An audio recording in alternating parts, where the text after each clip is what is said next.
Mrs. Adanna Enwezor, the Executive Director of Photizo Life Foundation, organisers of the Abuja annual Afro Hair Culture Festival, has urged Nigerians to shun harmful hair products. According to her, Nigerians, especially women, need to be aware of the dangers of synthesized hair products and embrace homegrown healthy hair products and promote the African hair heritage. She said the event would also be a forum to expose hair-related health risks and encourage the use of more homegrown healthy hair products and lifestyle for Africans. The African Hair Summit was founded in 2016, and what gave birth to this dream or this initiative was my personal experience with hair relaxers. I'm sure there are a lot of people out there who have had interesting experiences with hair relaxers and, have had to deal with severe hair burns and all of that. I was also a victim of that. But I think what was the most interesting part for me was basically being advised by a medical practitioner to be careful about what I was putting in my hair and my skin, as it could affect the baby, in the womb, because at that time I was pregnant. And just like a lot of people would ask, how would something on the hair affect a baby in the womb? What is the connection? How does this work? So basically I decided to go for texturizers. I was like, okay, if relaxers are very toxic, then we might as well stick to texturizers, which are supposed to be mild and which are mostly prescribed for children. Using texturizers, and I think my first attempt at using that one, my hair was on fire in 5 minutes. And that was basically, after washing it off, that was basically the first time I pulled out my laptop and I started my research on the beauty products that we use in Africa and the ingredients that are in these products and why they were so toxic. Growing up, I heard a lot of my aunties who would say, oh, my hair, I have hair loss, or, relaxers burnt my hair and it's not growing back, I have bald spots and all of that. But it's very interesting to see that we're very used to these issues in Africa, yet we keep doing it.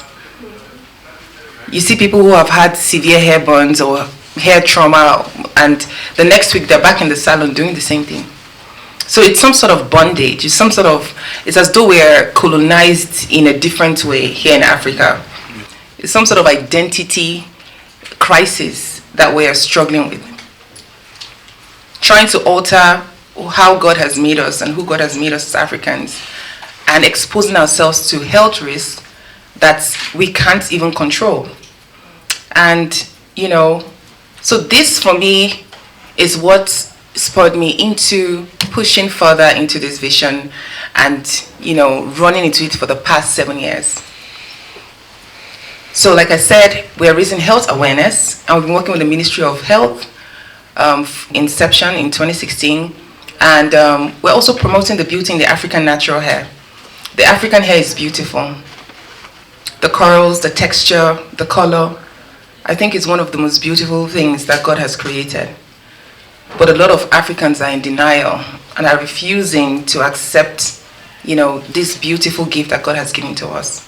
So I think this is a great opportunity for Africans to begin to key into the sector, because I believe it has the potential to reduce poverty, to improve the well-being of a lot of people, and to make us a better community. So these are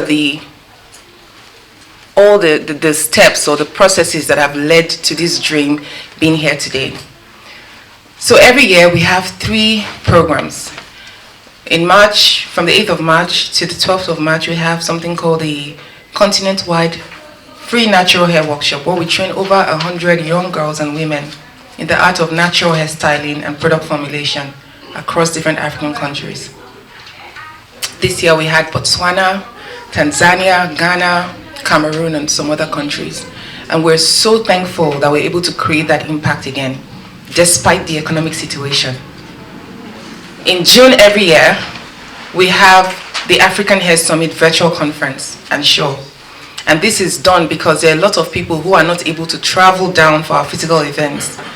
So we give them that opportunity to tune in online and join in the conversations.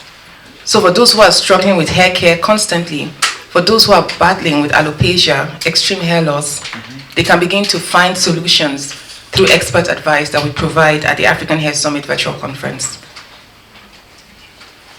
And then, of course, in December, every year we have the Afro Hair Culture and Beauty Festival, which is a big celebration of our African heritage, our Afro hair culture, the beauty of our skin, our hair texture, everything delicious about African people.